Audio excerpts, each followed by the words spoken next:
भारत देश का 42 साल पुराना टीकाकरण अभियान दुनिया के सबसे बड़े स्वास्थ्य अभियानों में से एक है, जिसे 55 करोड़ लोगों तक पहुंचाया जाता है। इसमें खास तौर पर नवजात शिशु और गर्भवती महिलाएं शामिल हैं, जिन्हें हर साल कई बीमारियों से बचाव के लिए वैक्सीन की करीब 39 करोड़ मुफ्त खुराकें मिलती हैं। भारत के पास इन वैक्सीन को संग्रहित करने और उन पर नज़र रखने का एक बेहतरीन इलेक्ट्रॉनिक सिस्टम भी है। इन सब के बावजूद विशेषज्ञों का कहना है कि पहली बार लाखों वयस्कों सहित अरबों लोगों तक कोरोना की वैक्सीन पहुंचाना सरकार के सामने एक असाधारण चुनौती होगी। भारत में विकसित की जा रही 30 वैक्सीन में से 5 का क्लिनिकल ट्रायल चल रहा है। इनमें से एक है ऑक्सफोर्ड और एस्ट्राजेनेका की वैक्सीन, जिस पर फिलहाल भारत के सीरम इंस्टीट्यूट में ट्रायल चल रहा है। भारत बायोटेक एक स्वदेशी कोरोना वैक्सीन विकसित कर रही है। भारत के जैव प्रौद्योगिकी विभाग की सचिव डॉक्टर रेणु स्वरूप बताती हैं, एक स्वदेशी वैक्सीन का होना हमारी सर्वोच्च प्राथमिकता है। वहीं माइक्रोबायोलॉजिस्ट डॉक्टर गगनदीप कांग कहती हैं, कई वैक्सीन में से एक को चुनना और फिर उसे चुने गए समूहों तक पहुंचाना, ये सब बड़ी चुनौतियां हैं। वो कहती हैं, हम इस काम की जटिलता को समझते हैं। भारत की आधी आबादी का टीकाकरण करने में ही कुछ साल लग जाएंगे। ऐसे में समझने की कोशिश करते हैं कि टीकाकरण के बेहतरीन अनुभव के बावजूद भारत सरकार के सामने कोविड-19 की वैक्सीन लोगों तक पहुंचाने में क्या चुनौतियां हैं।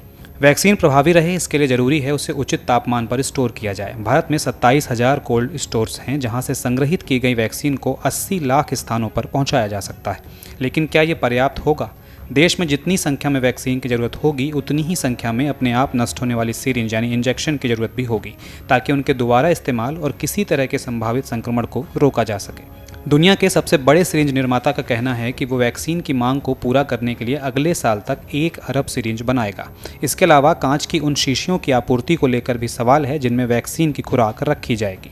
वहीं उस मेडिकल कचरे के निपटारे को लेकर क्या किया जाएगा, जो इस टीकाकरण अभियान से बड़े स्तर पर निकलेगा।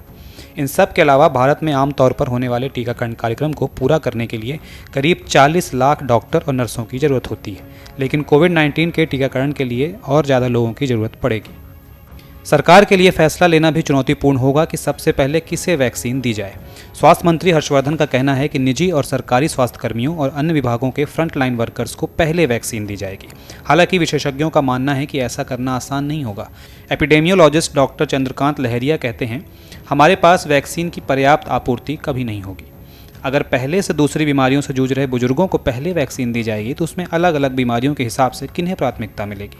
जैसे भारत में 7 करोड़ लोगों को डायबिटीज है, यह आंकड़ा पूरी दुनिया में दूसरे नंबर पर है। तो क्या इन सभी लोगों को पहले वैक्सीन दी जाएगी? वहीं सभी 30 राज्यों में कोरोना की वैक्सीन पहुंचना संभव नहीं है, तो क्या उन राज्यों में वैक्सीन पहले दी जाएगी जहां कोरोना वायरस के ज़्यादा मामले हैं? इस बात को लेकर भी चिंता जताई जा रही है कि वैक्सीन पहुंचाने में भ्रष्टाचार भी हो सकता है। प्रशासन उन लोगों की पहचान कैसे करेगा जो नकली दस्तावेजों के आधार पर उन लोगों में शामिल होने की कोशिश करेंगे जिन्हें शुरुआती टीकाकरण के लिए चुना गया है। कुछ लोगों में वैक्सीन के दुष्प्रभाव भी सामने आ सकते हैं। भारत के पास टीकाकरण के दौरान सामने आने वाले प्रतिकूल प्रभावों की जांच करने के लिए 34 साल पुराना निगरानी कार्यक्रम है, लेकिन शोधकर्ताओं ने पाया है कि दुष्प्रभावों के बारे में बताने के लिए मानक अभी भी कमजोर है और गंभीर प्रतिकूल घटनाओं की संख्या अभी भी अपेक्षित संख्या से कम है। वैक्सीन के प्रतिकूल प्रभावों की पारदर्शी रूप से रिपोर्ट करने में विफलता के कारण इसे लेकर डर पैदा हो सकता है। Video desk amarujala.com। डाउनलोड करें अमर उजाला ऐप और पाएं खबरें लगातार।